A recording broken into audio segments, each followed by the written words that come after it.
بسم الله الرحمن الرحيم halkan waxaan rabaa inaan ku soo gudbiyo warbixinta dugsiga Guryasamo waxbarashada asaasiga ah ee duwan walaalayaal halkan ardada dugsiga Guryasamo dhigata waxa waaye 120 arday oo isugu jira gabdho iyo wiilal gabdhuhu waa 75 wiilashuna waxa waaye 45 walaalayaal الله مهله نو ogolaaday noo fududeeyay barnaamijkan inuu hirgalo socdo markii hooyooyin badan oo degmada jooga ay baaritaan magaalada ku sameeyeen waxay ogaadeen in arday badan aysan waxbarashada lacagta aadin sidaa awgeed waxaanu daraasad markaanu sameynay waxaan ogaanay arday isugu jira 3 nooc 4 nooc isugu jira baan ardadaas oo aan helin waxbarashada lacagta marka waxaanu isku daynay sidii loogu sameyn lahaa xarun yar ay wax ku sii bartaan waxaanu aansanay in la soo ururiyo dadkaas waxay isugu jiraan dadkii soo qaxay oo Ethiopian leh oo wax walba leh waxay kaloo yihiin dadkii koonfur ka yimi oo IDP camps-ka ahaa waxa kaloo jira dadka la yiraahdo vulnerable group and orphanage dadka liita iyo dadka agoonta ah sida awgeed markii inta dadkii loo kala soocay lambaradii dadka la helay waxaan u nimi hooyo Maryan oo magaalada degan oo qof caan ah oo waxyaalo badan ka soo qabatay waxay bixisay 4 qol iyo suuligii iyo barkadii iyo deerkoodii waxay kaloo bixisay kuraastii iyo miisaskii iyo sabuuradii wax lagu bari lahaa waxay kaloo bixisay nadaafadii dugsiga cidii dhaqaali lagu bixin lahaa iyo waardiyihii iyo biyihii barkada lagu shubi lahaa in iyadu joogto inta u bixiso waxay kaloo bixisaa korontadii ku bixi lahayd gurigaas lagu shaqeyn lahaa bay bixisaa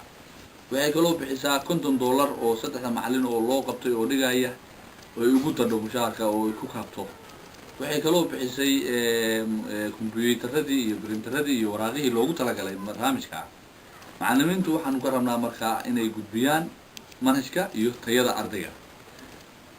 sida awgeed NRC hay'ad la yiraahdo oo nagala qayb qaadatay waxay bixisay macallinkii $60 iyo $30 oo maamulaha ah buugaagtii qalmaantii goontii iyo qalin qortii iyo jeesadii way noo keentay manhajkana way keentay kormeerka iyo iyada iska leh dareyskii waa ardada way keenaysaa ballanqaad isme hadii la gudbiyo ardada waxbarashadooda si fiican loo qabto dugsigan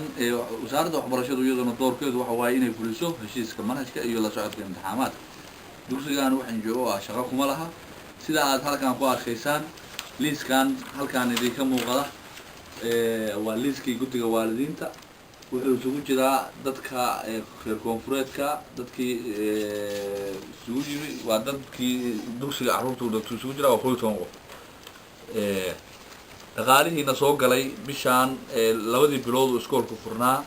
waxay noqdeen $351 iyo bar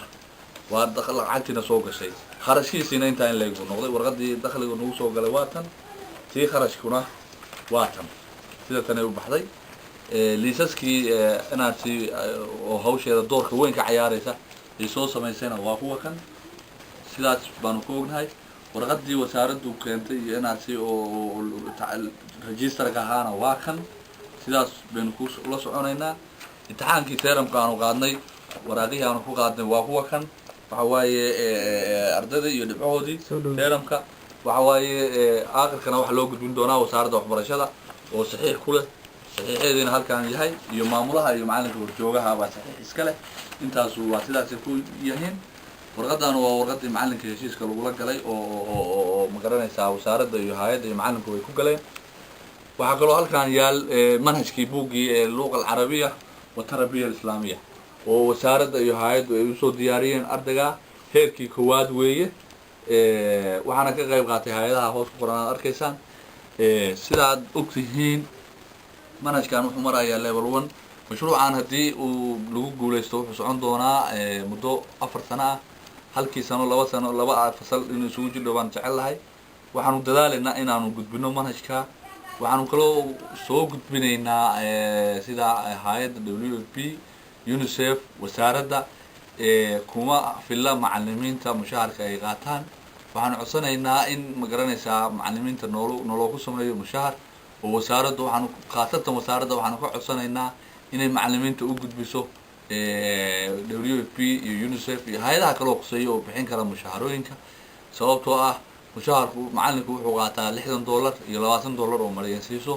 macallin gelin kuma shaqayn karo $80 sidaa awgeed macallimiintu waa xaasas de waan dareemaynaa baahida macallinka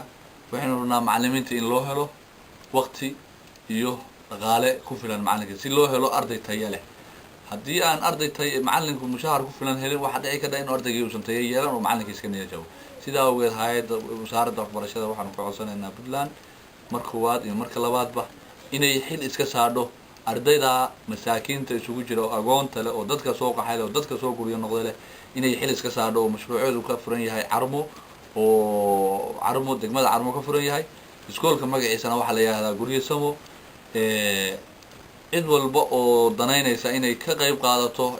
horumarka dugsigan waxay kala soo contactiga waxay kala soo xiriiraysaa 76 47 37 iyo 77 42 77 72 77 42 72 77 42 sidaa awgeed waxaan rajaynaynaa in aad nala ogaan doontaan carruurta oo aan nala ku sii dayn doonin midda kale waxaan codsanaynaa maamulka degmada ruuxiisa iyo waxgaradka iyo arrimaha bulshada ee degmada waxaan ku codsanaynaa inay iskoolkaas fiiro gaara siiyaan sababtoo ah waa iskool aan carruurta dhigata lacag laga qaadin oo ay bilaash ku bartaan waynu dareemaynaa wax bilaash intuu socon karo laakiin waxaynu rabnaa inaynu xoogga saarno ku guulaysano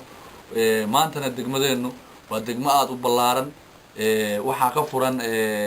dugsigii sare oo iyo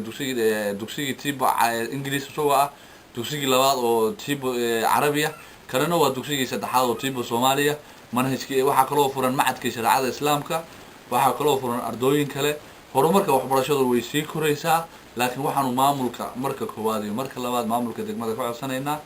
in ay ka qayb qaataan horumarka oo miisaaniyadda qorshaha ay ku bixinayaan iskooladaas ay si siman ugu bixiyaan oo u siiyaan